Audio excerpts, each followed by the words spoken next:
जय हिंद साथियों, कैसे हैं? उम्मीद करते हैं कि आप लोग बहुत ही अच्छे होंगे। तो आज का टॉपिक होने वाला है एमपी पुलिस कांस्टेबल 2025 के ऊपर, जो कि अब परीक्षा इसका पढ़ने वाला ही है। डेट निकल चुका है, 30 तारीख को एग्जाम होगा। ठीक है दोस्तों, तो आप लोग चैनल पे बने रहिएगा, और जो लोग चैनल पे नए हैं तो प्लीज़ चैनल को सब्सक्राइब कर लीजिएगा। अब तो सभी back to back MP police का ही जब तक एग्जाम खत्म नहीं होता है तब तक वीडियो हम लेकर आ रहे हैं दोस्तों।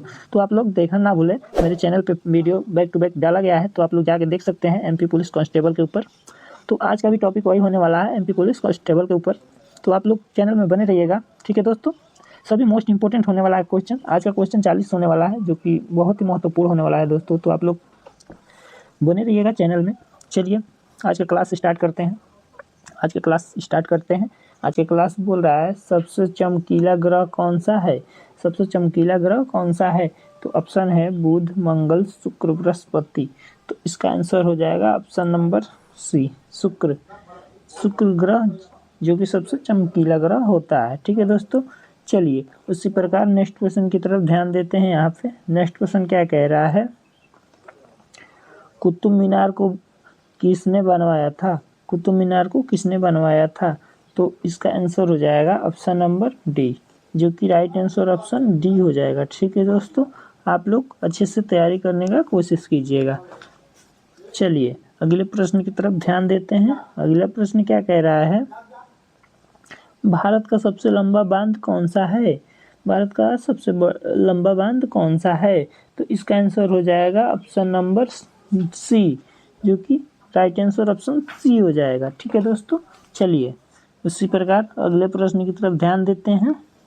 अगला प्रश्न क्या कह रहा है, भारत का सबसे लंबी सुरंग कौन सी है? भारत की सबसे लंबी सुरंग कौन सी है? तो इसका आंसर हो जाएगा ऑप्शन नंबर डी, जो कि राइट आंसर ऑप्शन डी हो जाएगा। ठीक है दोस्तों, चलिए अगले प्रश्न की तरफ ध्यान देते हैं। अगला प्रश्न क्या कह रहा है, अगला प्रश्न कह रहा है भारत की सबसे ऊंची मूर्ति कौन सी है? भारत की सबसे ऊंची मूर्ति कौन सी है?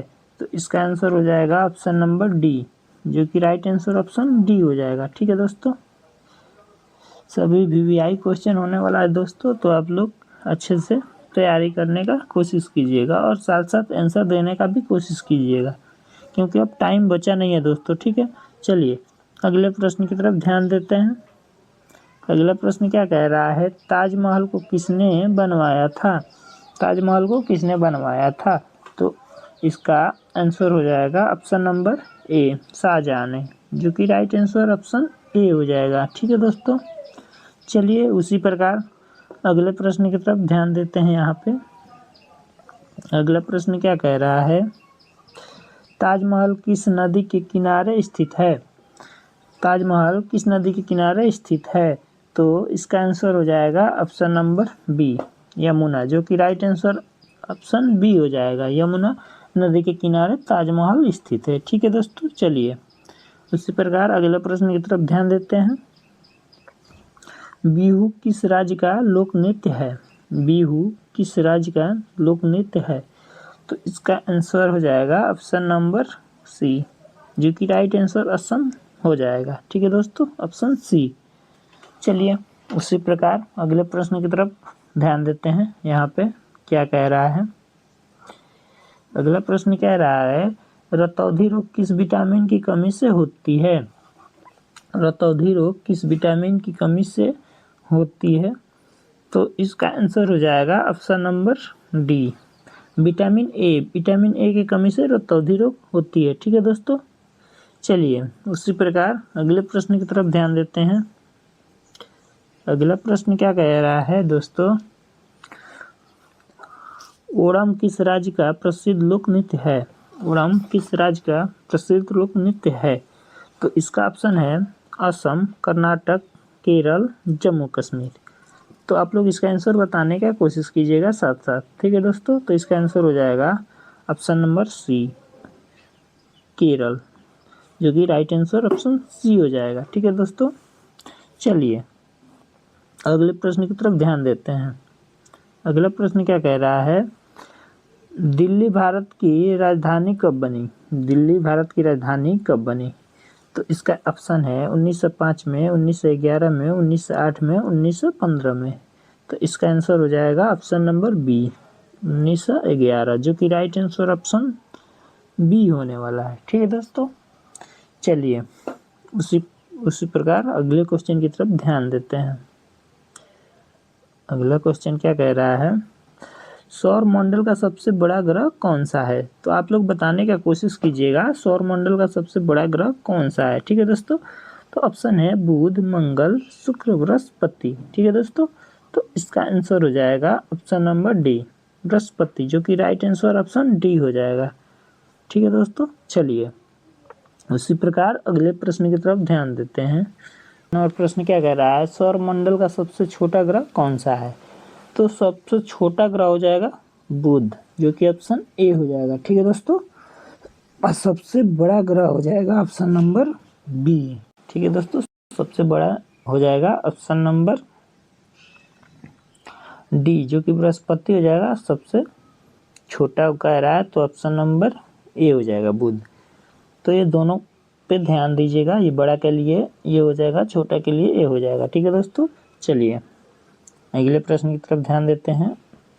उम्मीद करते हैं कि आप लोग का तैयारी अच्छा से हो रहा होगा, तो आप लोग अच्छे से करके और आंसर देने का कोशिश कीजिएगा कि आप लोग कहाँ से बिलोंग कर रहे हैं, ताकि हमको भी समझ में आए कि हाँ हमारे दोस्तों कहाँ कहाँ से तैयारी में लगे हैं। ठीक है दोस्तों, चलिए 15 नंबर क्वेश्चन की तरफ बढ़ते हैं। गंगा नदी का उद्गम स्थल कौन सा है? तो इसका आंसर हो जाएगा ऑप्शन नंबर सी, जो कि राइट आंसर होने वाला है। ठीक है दोस्तों, चलिए उसी प्रकार नेक्स्ट क्वेश्चन की तरफ बढ़ते हैं। यहाँ पे नेक्स्ट क्वेश्चन क्या कह रहा है दोस्तों, भारत की पहली महिला शासिका कौन थी? भारत की पहली महिला शासिका कौन थी? तो इसका आंसर हो जाएगा ऑप्शन नंबर सी, जो कि राइट आंसर ऑप्शन सी हो जाएगा। ठीक है दोस्तों, चलिए उसी प्रकार अगले प्रश्न की तरफ बढ़ते हैं। अगला प्रश्न क्या कह रहा है, मछली किसकी सहायता से सांस लेती है? मछली किसकी सहायता से सांस लेती है? तो इसका आंसर हो जाएगा ऑप्शन नंबर बी, गलफड़ों की सहायता से मछली सांस लेती है, जो कि राइट आंसर ऑप्शन बी हो जाएगा। ठीक है दोस्तों, उम्मीद करते हैं कि आप लोग को वीडियो अच्छा लग रहा होगा, तो प्लीज़ एक लाइक कर दीजिएगा। ठीक है दोस्तों, चलिए 18 नंबर प्रश्न की तरफ ध्यान देते हैं।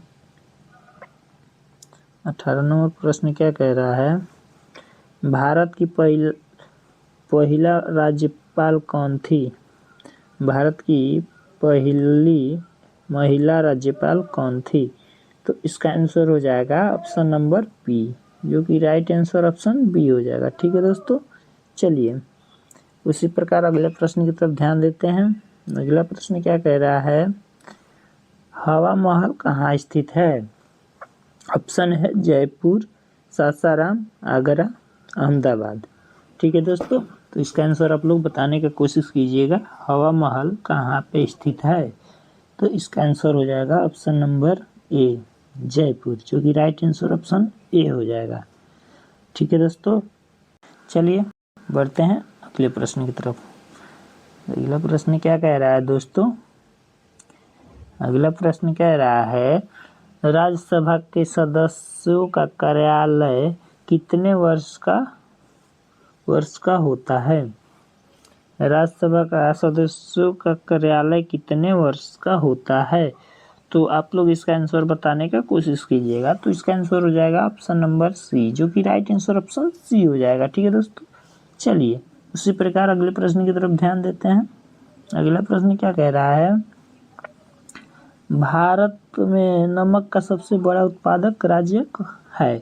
भारत में सबसे बड़ा नमक उत्पादन राज्य आप लोग बताने का कोशिश कीजिएगा कहाँ पे है? तो इसका ऑप्शन हम आप लोग को दे रहे हैं, राजस्थान, गुजरात, उत्तर प्रदेश, आंध्र प्रदेश।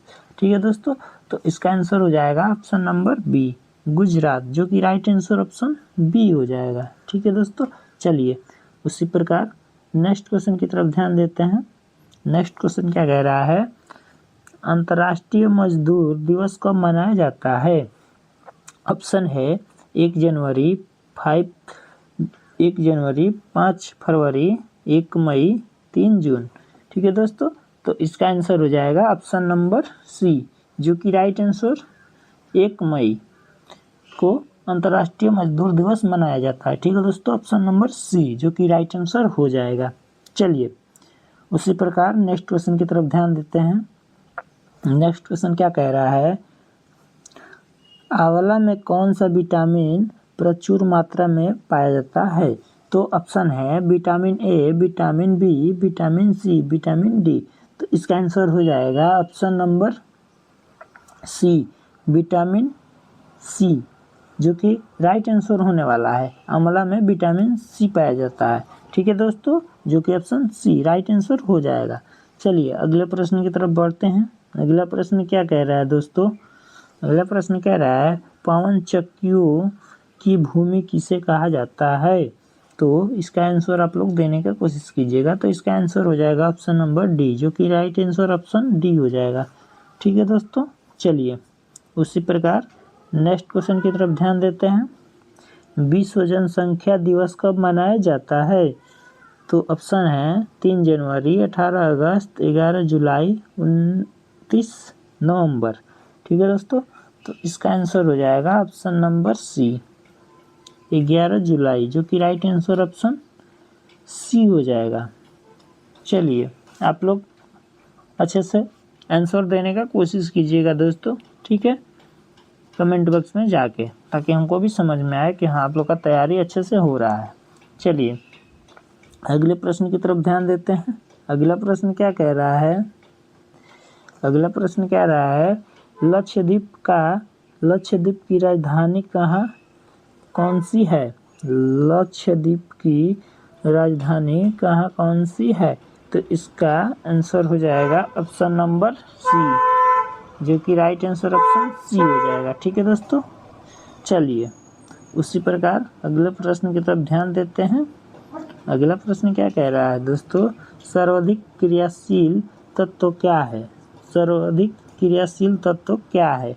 तो इसका आंसर हो जाएगा ऑप्शन नंबर बी, जो कि राइट आंसर ऑप्शन बी हो जाएगा, फ्लोरीन, जो कि राइट आंसर ऑप्शन बी हो जाएगा। ठीक है दोस्तों, चलिए उसी प्रकार अगले प्रश्न की तरफ ध्यान देते हैं। अगला प्रश्न क्या कह रहा है, किस मुगल साम्राज्य ने फतेहपुर सीकरी को अपनी राजधानी बनाया? किस मुगल साम्राज्य ने फतेहपुर सीकरी को अपनी राजधानी बनाया? तो इसका आंसर हो जाएगा ऑप्शन नंबर सी, अकबर, जो कि राइट आंसर ऑप्शन सी हो जाएगा।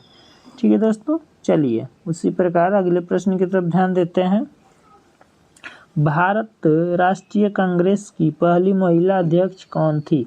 भारतीय राष्ट्रीय कांग्रेस की पहला महिला अध्यक्ष कौन थी? तो इसका आंसर आप लोग देने का कोशिश कीजिएगा। ठीक है दोस्तों, तो इसका आंसर हो जाएगा ऑप्शन नंबर सी, जो कि राइट आंसर ऑप्शन सी हो जाएगा। चलिए उसी तरह अगला प्रश्न की तरफ ध्यान देते हैं। अगला प्रश्न क्या कह रहा है, भारत के राष्ट्रपति को शपथ कौन दिलाता है? भारत के राष्ट्रपति को शपथ कौन दिलाता है? ठीक है दोस्तों, तो इसका आंसर हो जाएगा ऑप्शन नंबर सी, भारत के मुख्य न्यायाधीश, जो कि राइट आंसर ऑप्शन सी हो जाएगा। ठीक है दोस्तों, चलिए उसी प्रकार अगले प्रश्न की तरफ ध्यान देते हैं दोस्तों। अगला प्रश्न क्या कह रहा है, दिल्ली चलो का नारा किसने दिया था? दिल्ली चलो का नारा किसने दिया था? तो इसका आंसर हो जाएगा option number A, Subhash Chandra Bose, जो कि राइट आंसर ऑप्शन ए हो जाएगा। ठीक है दोस्तों, चलिए उसी प्रकार नेक्स्ट क्वेश्चन की तरफ बढ़ते हैं। नेक्स्ट क्वेश्चन क्या कह रहा है, सरदार वल्लभ भाई पटेल को सरदार की उपाधि किसने दी? तो इसका आंसर हो जाएगा ऑप्शन नंबर बी, जो कि Mahatma Gandhi, right answer option B होने वाला है। ठीक है दोस्तों, चलिए उसी प्रकार अगले प्रश्न की तरफ बढ़ते हैं। रविंद्रनाथ टैगोर को यानी कि गुरुदेव की उपाधि किसने दी थी? तो इसका आंसर हो जाएगा ऑप्शन नंबर ए, जो कि राइट आंसर ऑप्शन ए हो जाएगा, महात्मा गांधी। चलिए अगले प्रश्न की तरफ ध्यान देते हैं। अगला प्रश्न क्या कह रहा है? अगला प्रश्न बोल रहा है दोस्तों, विश्व प्रसिद्ध थार रेगिस्तान किस राज्य में स्थित है? विश्व प्रसिद्ध थार रेगिस्तान किस राज्य में स्थित है? तो इसका आंसर हो जाएगा ऑप्शन नंबर बी, राजस्थान, जो कि राइट आंसर ऑप्शन बी होने वाला है दोस्तों। ठीक है, चलिए उसी प्रकार अगले प्रश्न की तरफ ध्यान देते हैं दोस्तों। अगला प्रश्न क्या कह रहा है? किस मुगल सम्राट के शासन काल को स्वर्णिम युग कहा जाता है? तो इसका आंसर हो जाएगा ऑप्शन नंबर डी, शाहजहां, जो कि राइट आंसर ऑप्शन डी हो जाएगा। ठीक है दोस्तों, चलिए उसी प्रकार नेक्स्ट क्वेश्चन की तरफ ध्यान देते हैं। नेक्स्ट क्वेश्चन क्या कह रहा है? नेहरू ट्रॉफी किस खेल से संबंधित है? नेहरू ट्रॉफी किस खेल से संबंधित है? तो ऑप्शन है hockey, football, kabaddi, tennis, table. तो इसका आंसर हो जाएगा ऑप्शन नंबर बी, फुटबॉल, जो कि नेहरू ट्रॉफी फुटबॉल से खेल से संबंधित है, जो कि राइट आंसर ऑप्शन बी हो जाएगा। ठीक है दोस्तों, चलिए उसी प्रकार नेक्स्ट क्वेश्चन की तरफ ध्यान देते हैं। रणजी ट्रॉफी किस खेल से संबंधित है? तो इसका आंसर आप लोग देने का कोशिश कीजिएगा। तो इसका आंसर हो जाएगा option number C, option number C हो जाएगा क्रिकेट, जो कि राइट आंसर ऑप्शन सी हो जाएगा। ठीक है दोस्तों, ये दोनों क्वेश्चन बहुत ही मोस्ट होने वाला है, तो आप लोग इसको अच्छे से तैयारी कर लीजिएगा। चलिए बढ़ते हैं अगले प्रश्न की तरफ। अगला प्रश्न क्या कह रहा है? निम्न से किसको दीनबंधु कहा जाता था? निम्न में से किसको दीनबंधु कहा जाता था? तो इसका आंसर हो जाएगा ऑप्शन नंबर ए, जो कि राइट आंसर होने वाला है दोस्तों। ठीक है, चलिए उसी प्रकार अगले प्रश्न की तरफ ध्यान देते हैं। अगला प्रश्न क्या कह रहा है? सौरमंडल के किस ग्रह को पृथ्वी का जुड़वा ग्रह माना जाता है? तो ऑप्शन है बुध ग्रह, शनि ग्रह, वरुण ग्रह, शुक्र ग्रह। तो इसका आंसर हो जाएगा ऑप्शन नंबर डी, जो कि राइट आंसर ऑप्शन डी हो जाएगा। ठीक है दोस्तों, चलिए उसी प्रकार नेक्स्ट क्वेश्चन की तरफ ध्यान देते हैं। आज के क्लास का आखिरी क्वेश्चन क्या कह रहा है? किसके भूकंपों का अध्ययन किया जाता है? किससे भूकंपों का अध्ययन किया जाता है? तो इसका आंसर आप लोग बताने की कोशिश कीजिएगा। ठीक है दोस्तों, तो इसका आंसर हो जाएगा ऑप्शन नंबर ए, जो कि राइट आंसर ऑप्शन ए हो जाएगा। ठीक है दोस्तों, तो उम्मीद करते हैं कि आप लोग को आज का क्लास अच्छा लगा होगा और आज क्लास में आप लोग का तैयारी भी अच्छा से हुआ होगा। ठीक है दोस्तों, तो फिर से मिलते हैं नेक्स्ट वीडियो के साथ। तब तक के लिए आप लोग प्लीज़ चैनल में नए हैं तो चैनल को सब्सक्राइब कर लीजिएगा। ठीक है दोस्तों, और एक लाइक कर दीजिएगा ताकि मेरा मोटिवेशन बने और एमपी पुलिस कांस्टेबल का और अच्छे टॉपिक पर हम वीडियो बना के आप लोग के लिए लाएं। ठीक है दोस्तों, तब तक के लिए जय हिंद, फिर मिलते हैं नेक्स्ट डे।